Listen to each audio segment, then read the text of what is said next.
मनुष्य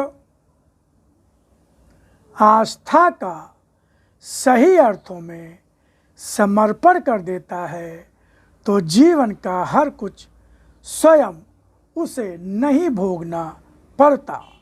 उसके जीवन का हर कुछ मैं स्वयं संभाल लेता हूँ। जीवन का कुछ भी ऐसा नहीं जो उसे प्राप्त न हो। कोई ऐसी बाधा नहीं जो कितनी भी बड़ी क्यों ना हो पार न कर सके। कितनी भी बड़ी जीवन की कोई सीमा क्यों ना हो, ऐसी नहीं कि मेरी अपनी शक्ति का आधार लेकर पार न की जा सके। कोई ऐसा रोग नहीं जो समाप्त न हो सके। तुम्हारे जीवन के वे आधार स्तंभ जिनका सहारा लेकर जीवन को जिस पर आधारित कर रखा है, वे आधार ही झूठे हैं। गुरुर्ब्रह्मा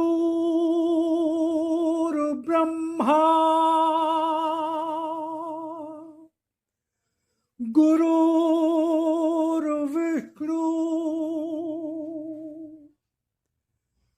गुरुर्देवो महेश्वरा गुरुर्साक्षात् परब्रह्म तस्मै श्री गुरुवे नमः।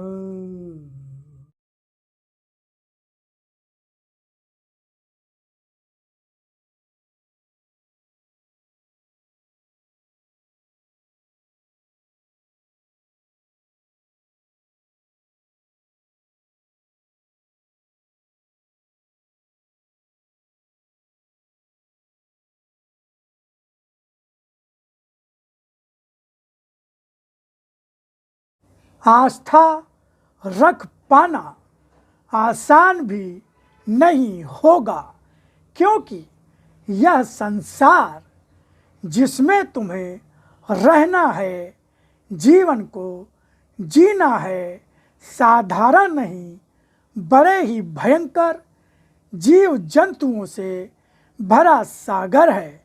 और ये जीव जंतु ऐसे हैं जिन्हें स्वयं तुम अपनी आँखों का सहारा लेकर पहचान भी नहीं सकते हो, क्योंकि ये सही अर्थों में तुम्हें मनुष्यों के रूप में ही दिखेंगे, किंतु उनका अपना असली रूप क्या है, क्या कभी समझ पाओगे? उनका उस मनुष्य के रूप में एक आवरण ही है जिसको हटाकर उनका असली रूप पहचान पाना आसान नहीं होगा। और इसीलिए पग पग पर धोखा खाते हो, उनसे छले जाते हो, उनके दिए कष्ट भी पाते हो, किंतु उनसे बचने के लिए भी तुम्हें क्या इसी प्रकार का जीवन जीना होगा?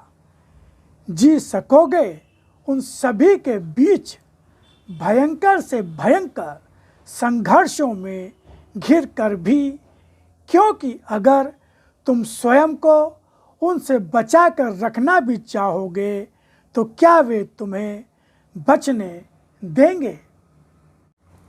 बचने वे तुम्हें उस तरह भी न देंगे, बल्कि तुम्हें तुम्हारे जीवन में जीना भी दूभर कर देंगे।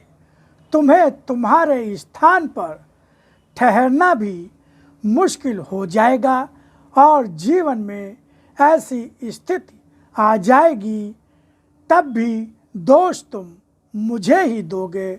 और यह भी सत्य है कि अगर तुमने मात्र उसी रूप में मुझे आस्था समर्पित की जिस रूप में आज हरेक स्वयं को आस्थावान और धार्मिक मान बैठा है, तो निश्चय ही तुम्हारी बुद्धि यही कहेगी कि क्या यही आस्था है कि हर मनुष्य तुम्हारा कष्ट बन सकने में समर्थ हो रहा है, अथवा जीवन में तुम्हारे अनेकों बाधाएं, कष्ट और पीड़ा आ रही है किसी न किसी रूप में, फिर मैं उनके निवारण का उपाय क्यों नहीं करता, अथवा तुम्हारे कष्ट को दूर क्यों नहीं करता।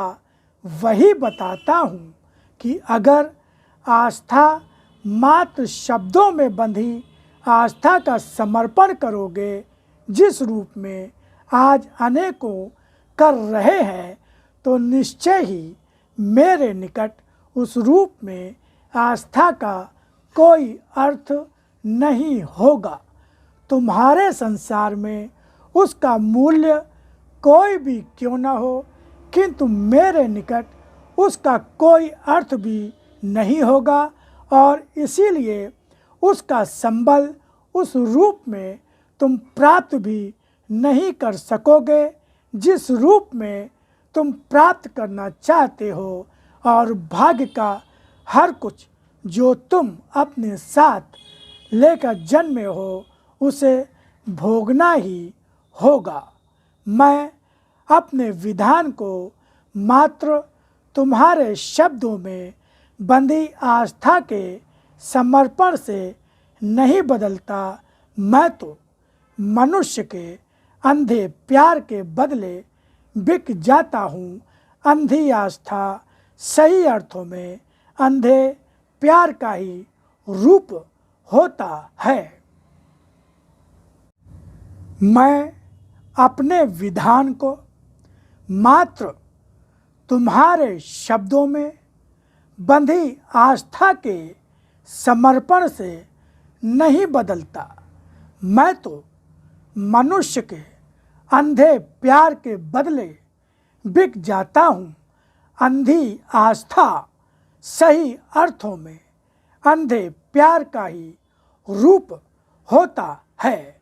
जो मुझे वैसा ही अंधा प्यार, निश्चल और निस्वार्थ प्यार ही समर्पित करता है, जैसा कि उसका अपना प्यार वह स्वयं अपनों पर, अपनी संतान पर अथवा उन अपनों पर जिन्हें वह अपना समझता है देता है।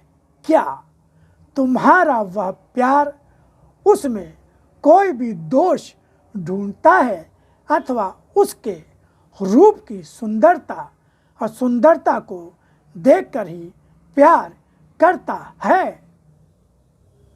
जो मुझे वैसा ही अंधा प्यार, निश्चल और निस्वार्थ प्यार ही समर्पित करता है, जैसा कि उसका अपना प्यार वह स्वयं अपनों पर, अपनी संतान पर अथवा उन अपनों पर जिन्हें वह अपना समझता है देता है। क्या तुम्हारा वह प्यार उसमें कोई भी दोष ढूंढता है, अथवा उसके रूप की सुंदरता और सुंदरता को देखकर ही प्यार करता है? कितना विश्वास करते हो स्वयं अपनों पर? क्या उस रूप में मुझ पर अपना विश्वास अर्पित कर पाते हो? क्या उसी रूप में अपना निश्चल और निस्वार्थ प्यार लुटा पाते हो? क्या तुम्हारे अंतर में स्वार्थ नहीं घुला होता? क्या मुझसे पाए जीवन के हर क्षण को समान रूप से स्वीकार कर पाते हो? क्या सृष्टि के हर रूप को अपना अंधा प्यार दे पाते हो?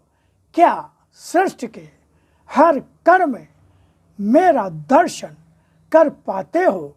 क्या एक अबोध शिशु के रूप में जिस प्रकार भोला शिशु अपनी माँ की गोदी में निश्चिंत मन लेकर सो जाता है, निश्चल ही प्यार होता है उस शिशु का भी और माँ का भी। क्या उसी रूप में निर्भय और निश्चिंत मन लेकर रह पाते हो? मेरे रूप की छाया में आकर क्या जीवन में मुझे मेरे हर रूप में स्वीकार कर पाते हो? क्या सोच पाते हो कि आज तक जिस रूप में जो भी जीवन जीते रहे हो, जीते जा रहे हो, ऐसा ही मैंने चाहा है?